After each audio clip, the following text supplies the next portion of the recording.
Assalamualaikum warahmatullahi wabarakatuh. Perkenalkan, kami dari kelompok 6 yang beranggotakan Dini Fitria, Fitriani, Muhammad Bayani, dan Ulfa Hudayah akan mempresentasikan hasil diskusi kami tentang penerapan teori behavioristik, teori sosial kognitif, dan teori konstruktivisme di dalam kelas. Yang pertama, teori behavioristik. Ada beberapa hal yang perlu diperhatikan dalam proses penerapan teori behavioristik dalam proses pembelajaran di dalam kelas. Yang pertama, guru harus menyusun materi atau bahan ajar secara lengkap, mulai dari materi yang sederhana sampai dengan materi yang kompleks. Yang kedua, guru lebih banyak memberikan contoh berupa instruksi selama mengajar. Mengapa guru harus memberikan instruksi? Karena ciri khas dari teori behavioristik ini adalah stimulus dan respon. Stimulus yang berasal dari guru dan respon berasal dari siswa. Yang ketiga, saat guru melihat ada kesalahan, baik pada materi maupun pada siswa, maka guru segera memperbaiki agar tidak ada kesalahpahaman. Yang keempat, guru memberikan banyak drilling atau latihan agar terbentuk perilaku atau pembiasaan seperti yang diinginkan.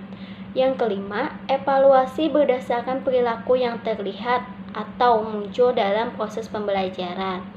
Yang keenam, guru dituntut memiliki kemampuan memberikan penguatan baik dari sisi positif maupun dari sisi negatif. Yang kedua, teori sosial kognitif.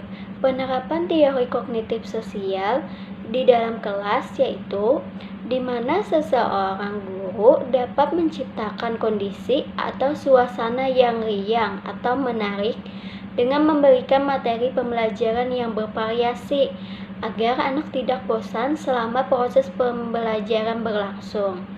Cara-cara yang dilakukan antara lain memberikan pertanyaan-pertanyaan ketika proses pembelajaran berlangsung.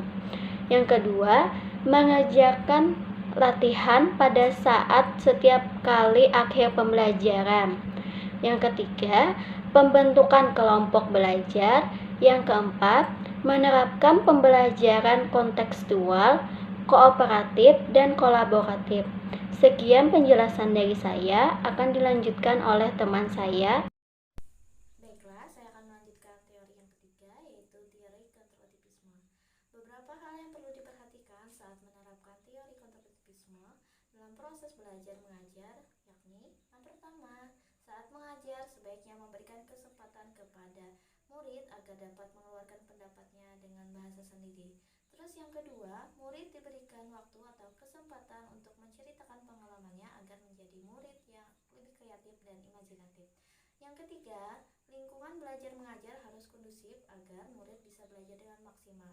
Yang terakhir, murid diberi kesempatan untuk membuat gagasan atau ide yang baru. Pembelajaran yang terbentuk berdasarkan prinsip konstruktivisme adalah yang pertama, contextual teaching learning atau CTL. Sebagai elaborasi model konstruktivisme contextual teaching learning atau yang lebih dikenal dengan CTL merupakan pendekatan pembelajaran yang mengaitkan antara materi pembelajaran dengan situasi dunia nyata yang berkembang dan terjadi di lingkungan sekitar kita, sehingga siswa atau peserta didik mampu menghubungkan dan menerapkan kompetensi hasil belajar dengan kehidupan sehari-hari mereka. Terus yang kedua yaitu problem based learning atau PBL. Model problem based learning merupakan kelompok-kelompok belajar pembelajaran bekerja sama memecahkan suatu masalah yang disepakati bersama. Baiklah, di sini saya akan melanjutkan materi selanjutnya tentang rencana untuk meningkatkan motivasi para siswa yang ada di kelas. Yang pertama, di sini ada kasus Tania. Tania adalah siswa yang berumur 7 tahun. Pada tahap ini, siswa berada pada tahap tidak termotivasi dan keinginannya yang rendah untuk sukses. Dalam proses pembelajaran, peranan motivasi baik intrinsik maupun ekstrinsik sangat diperlukan. Dengan adanya motivasi, siswa dapat mengembangkan segala aktivitas dan inisiatif, dapat mengarahkan dan memelihara ketekunan dalam melakukan kegiatan proses pembelajarannya. Faktor yang penting karena hal tersebut merupakan keadaan yang mendorong siswa untuk meningkatkan motivasi dalam prestasi belajarnya di kelas. Rencana yang dapat dilakukan untuk mengatasi hal tersebut antara lain. Yang pertama, menggunakan metode pembelajaran yang tepat dan beragam. Sebagai guru, kita bisa meningkatkan motivasi belajar siswa bisa dengan meragamkan metode pembelajaran atau model pembelajaran. Yang kedua, menjadikan siswa sebagai peserta didik yang aktif. Keaktifan peserta didik mendorong dirinya untuk terus belajar dan semangat dalam memecahkan suatu permasalahan. Yang ketiga, memanfaatkan media seoptimal mungkin. Memanfaatkan media sebagai salah satu cara meningkatkan motivasi belajar peserta didik. Melalui media, peserta didik bisa mendapatkan hal baru yang belum pernah mereka dapatkan sebelumnya. Yang keempat, sampaikan motivasi secara langsung. Salah satu cara meningkatkan motivasi peserta didik adalah dengan memberinya motivasi. Yang kelima, dermawan akan pujian. Pujian merupakan ucapan yang bisa kita berikan atau kita memberikan sentuhan positif secara verbal. Yang selanjutnya ada kasus Samuel. Samuel berumur 10 tahun yang bekerja keras untuk menjaga harga dirinya pada tingkat tinggi, tetapi memiliki rasa takut akan gagal yang kuat. Pada tahap ini siswa berada pada tahap operasional konkret, di mana akal dan pikirannya sudah berpikir secara logis terhadap sesuatu yang nyata atau konkret. Pada masa ini, anak mengalami perubahan emosi yang tidak terduga seperti rasa takut akan perubahan dan penasaran. Nah, cara untuk mengatasi hal tersebut adalah yang pertama, puji anak daripada prestasi.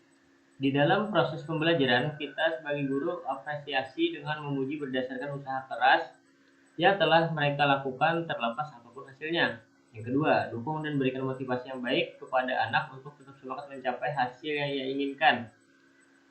Kita sebagai guru bisa memberikan semangat kepada peserta didik agar tidak putus asa atas kegagalan yang dilakukan. Yang ketiga, membimbing peserta didik dalam mengambil keputusan atau melakukan kegiatan. Sebagai guru, kita harus siap membantu peserta didik kita kapanpun saat mereka perlukan, baik dalam hal pengambilan keputusan atau melakukan kegiatan. Kita sebagai guru juga harus peka terhadap peserta didik kita. Yang keempat, ajarkan anak untuk mencintai dirinya sendiri, tidak menyalahkan keadaan dan mengambil pelajaran dari kegagalan. Sebagai seorang guru, tentunya kita bisa mengajarkan kepada peserta didik agar tidak menyalahkan dirinya sendiri dalam keadaan apapun. Apabila misalnya nih mengalami kegagalan terus, berusaha lebih keras lagi agar mendapatkan hasil yang diinginkan. Mungkin itu materi dari saya, akan dilanjutkan oleh pemateri selanjutnya. Terima kasih. Nah, selanjutnya yang ketiga ada kasus Sandra, yang mana Sandra ini adalah murid yang tenang di kelas dan meremehkan keterampilan teman-teman di kelasnya. Nah, rencana yang dapat dilakukan untuk mengatasi hal tersebut antara lain, yang pertama, bertanya kepada Sandra tentang apa yang membuatnya lebih banyak diam dan alasan mengapa dia meremehkan teman-teman di kelasnya. Yang kedua, memberikan pembelajaran yang lebih aktif, yang lebih banyak beraktivitas dalam kelompok atau dengan teman yang lainnya. Yang ketiga, melibatkan Sandra dalam aktivitas yang membuat dia berinteraksi dengan kelompoknya. Yang keempat, memberikan refleksi pembelajaran dari kerja kelompok yang telah dilakukan oleh seluruh siswa. Terakhir, yaitu memberikan wawasan tentang pentingnya bekerja sama dalam kelompok, serta rasa saling menghargai dengan adanya perbedaan dan saling mengapresiasi antara satu dengan yang lain. Nah, yang keempat ada kasus Robert, yang mana Robert ini adalah siswa yang menunjukkan sedikit minat di sekolah dan saat ini ia tinggal bersama dengan bibinya. Nah, rencana yang dapat dilakukan untuk mengatasi hal tersebut antara lain, yang pertama yaitu memberikan stimulus positif kepada peserta didik tersebut secara berulang-ulang untuk menumbuhkan minatnya. Yang kedua, memberikan penguatan terhadap peserta didik atau robot tadi dalam proses pembelajaran. Yang ketiga, melakukan home visit. Yang keempat, mengimplementasikan teori belajar konstruktivisme. Yang kelima, memberikan motivasi secara kontinuitas. Yang keenam, menumbuhkan minat belajar. Yang ketujuh, bekerja sama dengan keluarga peserta didik untuk proaktif satu sama lain. Yang terakhir, wali kelas dan guru BK memonitoring perkembangan peserta didik atau robot tadi. Nah, mungkin itu saja presentasi dari kelompok kami.